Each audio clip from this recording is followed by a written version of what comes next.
En sortant de la synagogue, ils se rendirent avec Jacques et Jean à la maison de Simon et d'André. La belle-mère de Simon était couchée, ayant la fièvre, et aussitôt on parla d'elle à Jésus. S'étant approché, il la fit lever en lui prenant la main, et à l'instant la fièvre la quitta. Puis elle les servit. Le soir, après le coucher du soleil, on lui amena tous les malades et les démoniaques. Et toute la ville était rassemblée devant sa porte.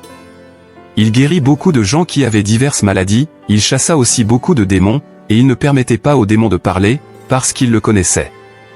Vers le matin, pendant qu'il faisait encore très sombre, il se leva, et sortit pour aller dans un lieu désert, où il pria.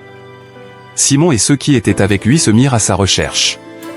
Et, quand ils l'eurent trouvé, ils lui dirent, « Tout te cherche. » Il leur répondit, « Allons ailleurs, dans les bourgades voisines, afin que j'y prêche aussi, car c'est pour cela que je suis sorti. » Et il alla prêcher dans les synagogues, par toute la Galilée, et il chassa les démons.